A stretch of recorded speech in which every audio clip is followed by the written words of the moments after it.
Well, good day to you. It is March the 10th. I hope you're having a wonderful day wherever you are. My name is Gary Willing, and I want to welcome you to Search for Signs and point out, if you're new, and remind you, possibly bug you if you've heard these videos before, that the best thing to do if you have questions about this, the best thing to do if you are unsure of whether this is true about Maitreya and the Masters of Wisdom, is to read more about it for yourself.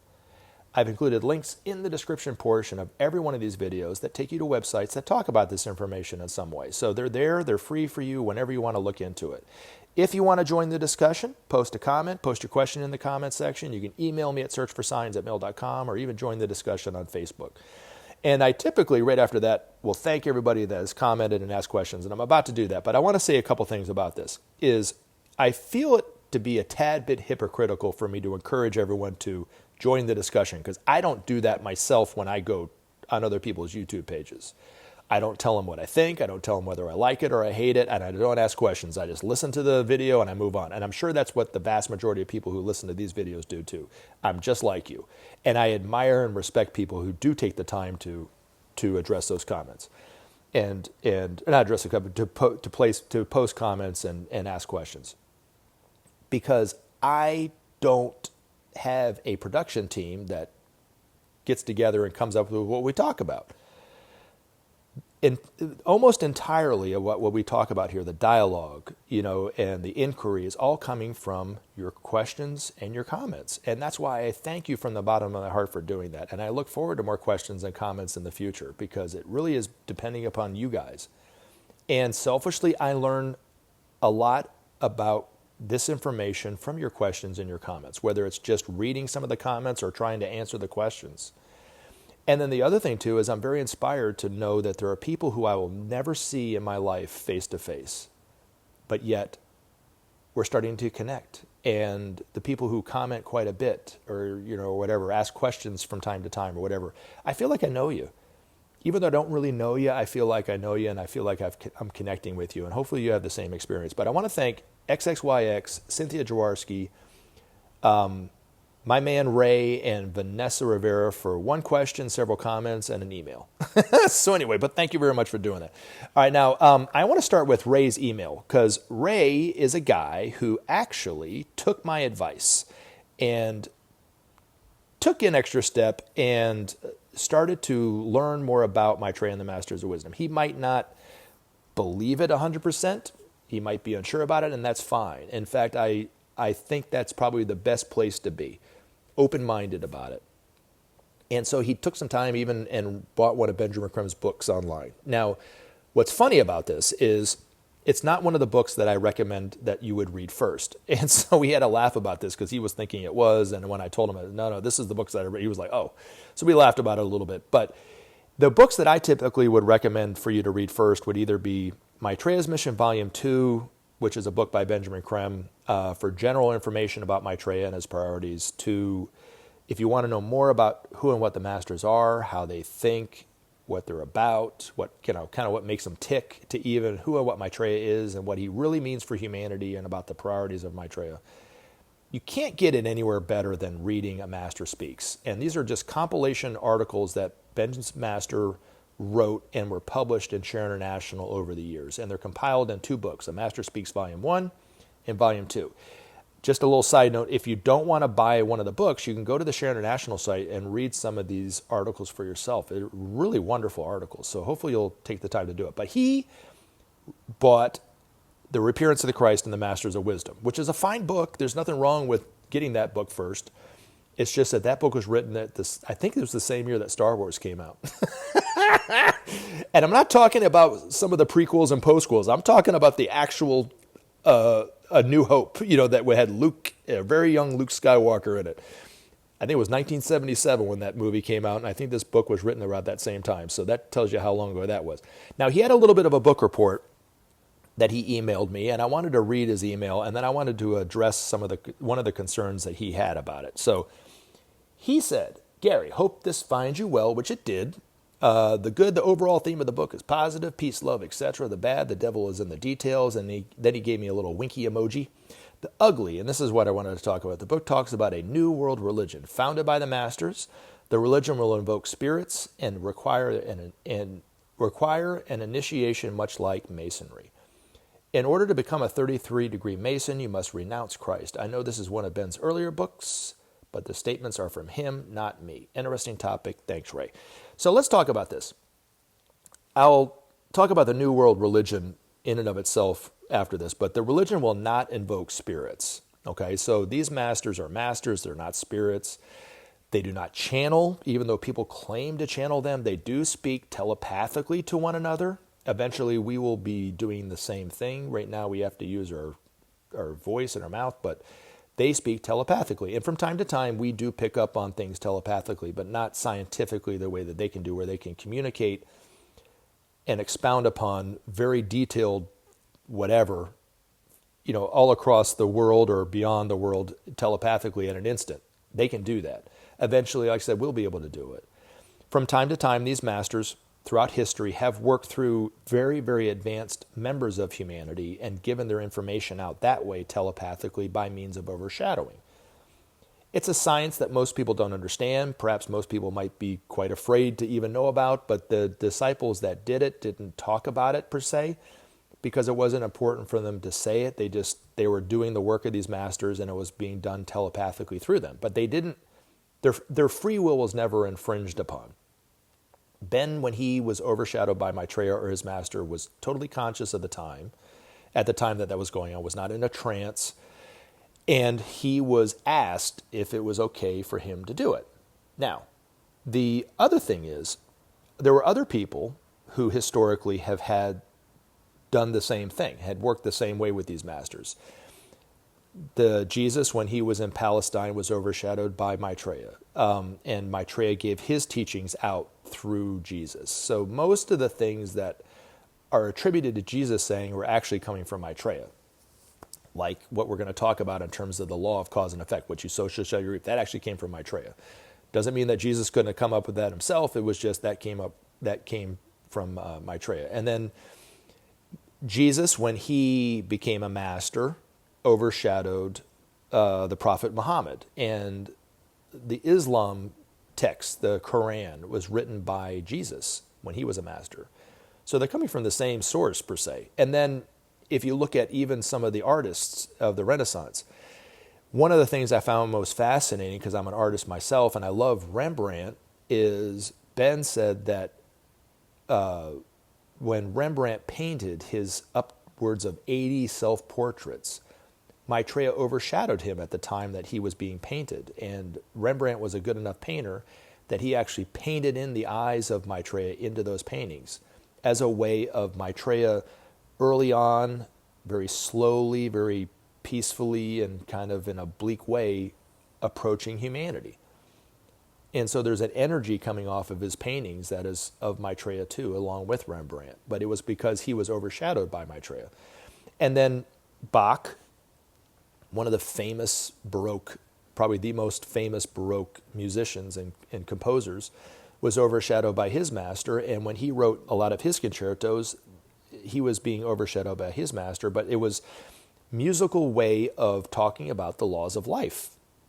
Now, when I listen to Bach, all I hear is da da da da da da da da da da, that kind of thing. But apparently, there in his music is the laws of life according to the masters, and I guess we'll understand it one day. I don't understand it now, but that's kind of what it is. But anyway, so there's been experiences of this now.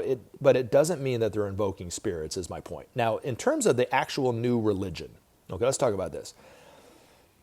It might not be exactly what you're thinking, and the timing of it might not be exactly what you think. So if I had to guess in terms of the timing of this new religion that Ben was talking about in some of his books, Alice Bailey talked about at great length in her books, and it causes a lot of concern, fear, misunderstanding about what it really means in the minds of the people. But I think that if I had to guess, I don't even know if in my lifetime I'll see the formation of it. I might. But it's going to be a while before that happens because it's such a critical stage in our life on planet Earth that the priorities that Maitreya will put forth first, that it will take a while for humanity to really implement and solidify and get going, is the need for peace and the need to save the environment. And so Maitreya, especially early on, it's going to be about the principle of sharing, the need to see ourselves as one, talking in generalities like that. But in terms of an actual new world religion, I don't think that's one of the first things that he's going to start implementing. So I wouldn't worry about it from that standpoint either. Now, the other thing I wouldn't worry about is I don't think this religion is really what you think, because it's not an authoritarian new organization that we all have to conform to. It's going to be totally different than that. Although there will be temples that will be set up that people will eventually go to, learn there, receive healings there, but not any kind of forced way to do it. But the other thing too is, if you look at the 5 major religions that are going on right now, right? Christianity, Judaism, Buddhism, Hinduism, and Islam. They're really all talking about the same thing. It's just the ideological differences that we have based off of those beliefs, right? Or those truths. And so that the people can be have such tunnel vision that they can't see that these other groups are talking about the same thing. But the truths are the same. So really, there really is only one world religion anyway. It's just they're all looking at it differently. You see what I'm saying? So like if you look at the law of cause and effect, which is a truth that exists within every one of those religions, it's written in every single one of those religious texts. Whether it's the law of karma in the Bhagavad Gita, or an eye for an eye and a tooth for a tooth in the Old Testament, or what you sow shall you reap in the New Testament. I don't know how it was worded in Islam, but I know it's in there, right? And I don't know what it was said but the Buddha talked about that too. But the thing about, let's say, an eye for an eye and a tooth for a tooth, see, this is where the confusion comes in, is a lot of individuals throughout history, certain cultures have based their whole existence off of that one law, that they misinterpreted to mean that if you harm me, I get to do it to you with impunity. An eye for an eye and a tooth for a tooth, where it's actually the other way around. If I harm you, that harm comes back to me. Jesus, I think, spoke about it a lot more simply, a lot more lovingly, but he was speaking about the same universal truth that governs all of life itself. What you sow shall you reap. You plant a seed of corn in the ground, you're going to get corn. If you plant the seed of lying and distrust, that's going to grow and it's going to come back on you. If you plant the seed of hate and violence, that hate and that violence are going to come back on you. It might not be over the next 15 minutes. It might be over the next 15 lifetimes. I don't know, because there's this other universal law that every single one of those religions talk about. The truth about the law of cause and effect. Of reincarnation as it relates to the law of cause and effect. That we have more than one lifetime. Every single one of those religions talked about it. Or it's in their text. They don't talk about it per se, but it's in their text. Do you see what I'm saying? So Jesus must have talked about it quite a bit. It's been said that it was taken out, in particular by Emperor Justinius and his wife, who were pagans that converted to Christianity early on in the Christendom and so forth. And they didn't like what it said about reincarnation, so they took it out. Now, there were some things that were left in there, whether it was by mistake or purposefully. But the reason why I would say that Jesus talked about it quite a bit is because he talked about it so casually in this one instance. But it's a direct reference to reincarnation, is when Peter turned to him and said, "Who was John the Baptist?" And Jesus said, "Don't you remember what I said? He's Elijah come back again." John the Baptist in his previous life was the prophet Elijah in the Old Testament. But they spoke about it so casually, and they must have spoken about it before, because he even said, "Don't you remember what I said?" So to me, that's an indication that not only about reincarnation and the truth about reincarnation based off of Jesus' teachings, but also that he spoke about it quite a bit. So there must have been something that was taken out before. Do you see what I'm saying? But that's in there. And then if you look at even the truth about the awaited teacher, every single one of those religions are awaiting a teacher to come back. This is what we talk about on this channel, about Maitreya being the one awaited by all the world's religions. They all see him differently. They all expect him to come back at a different time and in a different way, and he must not look or meet their expectations, but he's fulfilled the promise of coming back now. It's already speaking to the world through the media and so forth, but yet he does being missed by everybody because he's not claiming to be the awaited teacher. In fact, when he was asked one time by somebody in the Asian community of London who was starting to suspect that he was the Imam Mahdi, and asked him, are you the Imam Mahdi? He said, well, if I'm the Imam Mahdi for the Muslims, what about the Messiah for the Jews or the Christ for the Christians? What about them? He goes, those are just words and names that just create confusion within the minds of people. He prefers only to be looked at as the awaited teacher, or the teacher. But he is the awaited teacher for all of humanity, not just the religious folks. But that truth is within there. But really, to me, is like I said, I see it as one religion anyway, just different viewpoints on the same religion. Some religions call God Allah, other ones call him God, other ones call him Shiva, I guess, or whatever, or Yahweh or whatever. They're all talking about the same thing. Maybe have different beliefs on it, but so you see what I'm saying? But the other fear about being forced to do initiations or have initiation to be a requirement, that has nothing really to do with that religion per se. The religion will be teaching humanity more about the truth that's already going on about initiation. But we can talk more about that in a different video. But if I get into that now, this video is going to go on for quite some time. But anyway, and you can read more about initiation in Benjamin Creme's books or the Alice Bailey books or something like that. But hopefully that dispels some of the confusion and concern that you might have based on the reading of the reappearance of the Christ and the Masters of Wisdom. Now, someone named XXYX posted some comments based on the last video I put up where I was addressing her comment in that video. And she gave me some feedback, and I wanted to address some of it. Okay, so first and foremost, when I address comments or answer questions, it's just me trying to address comments or answer questions. It doesn't mean that I think that I'm 100% right. I'm just talking, right? But in no way did I ever mean to criticize you or belittle you or scold you. If that's the way it came across, that's the way it came across. And I can't say no. I'm just going to say I apologize that it came across that way. Now, I listened to the video again, and I kind of listened to it to see if anything that I could have said, and I don't really hear anything. I'm not projecting onto you or deflecting. I'm just saying that I didn't hear it that way. But so it wasn't just me just me talking about it. I actually went back and listened to it. But if that's the way it came across, that's the way it came across, and I'm sorry. So do you accept my apology for that? So I do appreciate your comments. I appreciate everyone's comments that come my way because I respect people who do that. I respect your viewpoint, even though, you said you're a woman on your own spiritual journey or whatever. I can't remember exactly how you put it, but you know what I mean? You said something to that effect. And I respect that.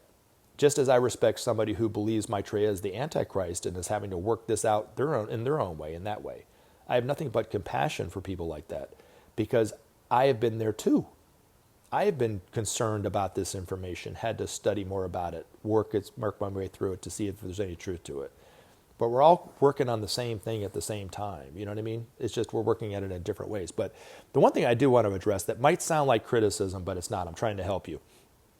And then there's a question that you asked, and then in reference to Share International, I want to talk about those three things.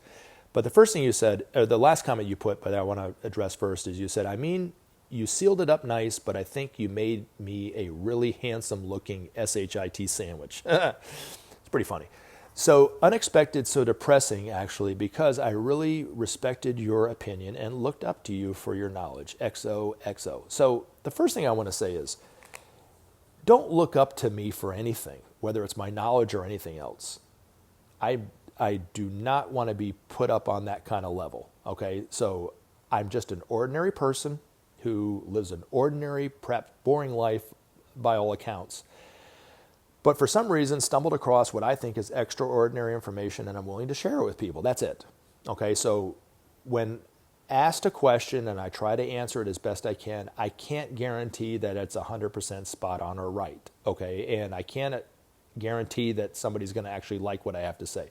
So, but I try to make amends as much as I can if I feel like I was in error in saying that, and I always open it up to when people say that I'm wrong about something. I always open it up to them. Please show me where I am wrong. Please don't just tell me, but show me.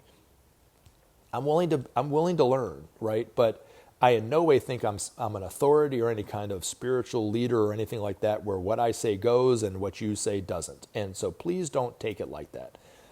And please don't look up to me or anybody else like that. So, we're all equal on this playing field, but it's just an inquiry. Unfortunately, we're not in the same room where we can have a real dialogue.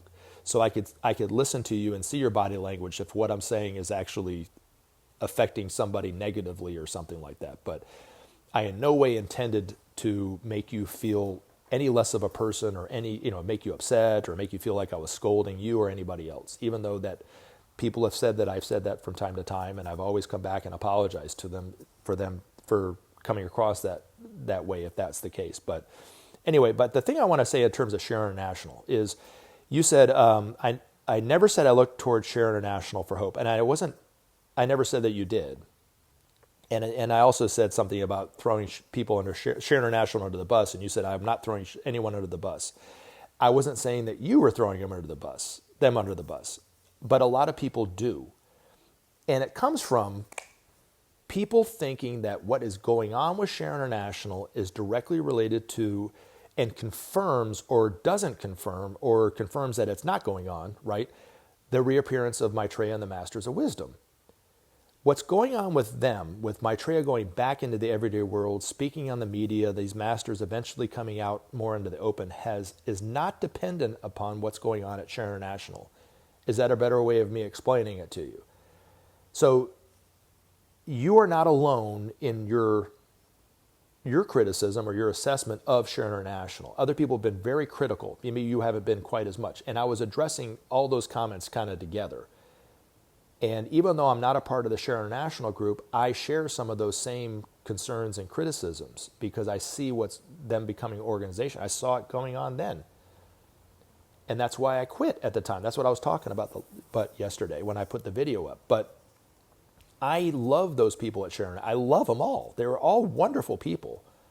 It's just the organization as a whole has kind of lost its energy, lost its purpose. Like you're saying, that's momentum, those kind of things. And so a lot of people that heard about it earlier on are kind of maybe disillusioned about Maitreya being on TV, even because they haven't seen him on TV. Problems of the world are getting worse, like you talked about, and you're sensitive to those problems, which is a good thing. And then, nothing's going on with Share International to speak of. And so then you're like, well, maybe there wasn't any truth to this. And maybe it's all just going to go down the tubes, maybe. And maybe you weren't saying this, but other people have kind of commented in this way. And I understand your view, not critical of it. I truly understand your view because I've kind of been there before. That's what happened with me, but it happened with me 20 years before you commented about it on this channel, right? So, but what I started to see, for one thing, is that there is a lot of good going on in the world. We are still here. There have been things that have happened even over the last 20 years that could have very easily ended life on this planet, like the war on terrorism, but yet we're still here. And and it ain't over till it's over. There's always a chance to turn the ship around. And that's the thing. And just like Vanessa Rivera said, we will go to the very brink of destruction before we turn around. And we're just not at that point yet. But we will.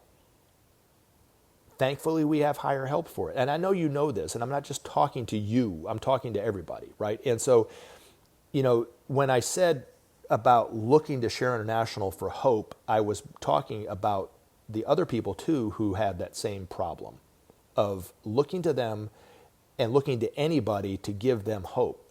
We all should be generating that hope, not just you. And I don't know you, so I can't be critical of what you do or don't do or whatever, because I have no idea who you are. I don't know where you live. I don't know anything about you.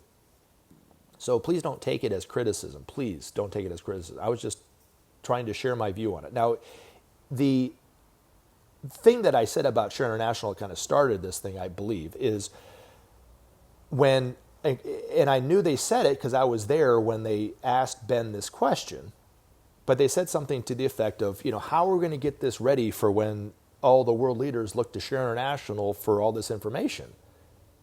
And about the priorities of Maitreya, and he said, they're not going to come to you, they're going to go to him. And then they're eventually going to look to the masters for advice on different things, whatever area they're in. And he even said, he goes, most world leaders are more advanced than the people in this room. He was talking about the people in Share International, myself included. So I'm not putting myself apart from them. And most world leaders, according to Benjamin Creme, are somewhere between the first and second initiation. They're basically becoming or are mentally polarized, which most people at Share International are not. You know what I'm saying? So that's why he said it. And then there's some world leaders out there somewhere that are very, very advanced. Now, the people that you listed, Putin, Donald Trump, Pelosi, Biden, Kim Jong-un, and Xi Jinping, in that list, Donald Trump aside, even though all of those other ones are, and Kim Jong-un are probably in that boat too, along with Donald Trump, but the majority of those, Pelosi even, as much as I can't stand to hear that woman speak at the podium, Biden, as much as you love him or hate him, Xi Jinping, who has totally different view on how to run a country than perhaps we do in the United States, to same thing with Putin, are probably much more advanced than the average person at Share International. Even though they're corrupt, even though we might not like them, even though we might not agree with them, the way that, those kind of things. You could not run a country of 1 billion or so people the way that they do in China, as the president Xi, President Xi, I think it's how you pronounce his name, runs that country, without being very, very advanced. Even the same thing with Putin. I don't agree with anything he does. I think he's a destructive individual and those kind of things, but yet he couldn't run that country that way if he wasn't advanced like that. Doesn't mean he's almost a master. It just means he's pretty advanced. And truth be told, most of these world leaders have, and it's not just in politics, it could be in science, it could be in a college professor, it could be in architecture or some other field than you might be thinking of a world leader being. But they could be very, very advanced and know nothing about this information and not be the slightest bit concerned or interested in the masters or Maitreya or anything like that, but yet are doing the work.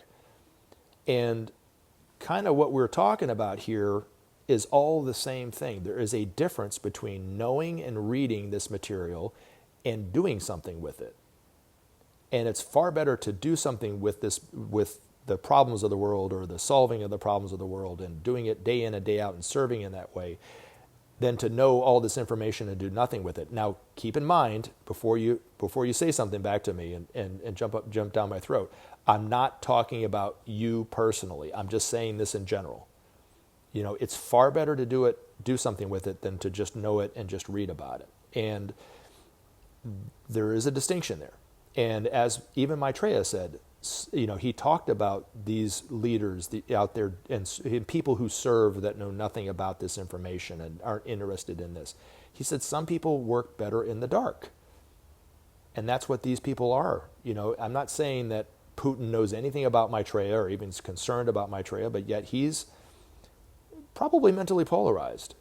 Same thing with Xi Jinping, and same thing with Biden. Might be getting close. I don't know if he's necessarily mentally polarized yet or not. And then the other ones might not be, but yet they're in those positions because of who they are too. You know what I mean? You just don't stumble into becoming president of the United States. You have to, there has to be something kind of there to do it. So even if we don't like these people politically, we think they're totally destructive, and they might be totally destructive. It doesn't mean that they are not advanced at their own level. You know what I'm saying? So hopefully that makes sense. But anyway, I'm sorry if you felt some kind of way about what I said. Please understand that I respect your opinion and everybody else's opinion, and I really do want to thank you for doing that. So I love you guys. You guys take care. Enjoy the day, and I look forward to putting up videos. Remember to take action. Have a good day. And help SOP save our planet. Thanks for listening, and we look forward to talking to you again in future videos.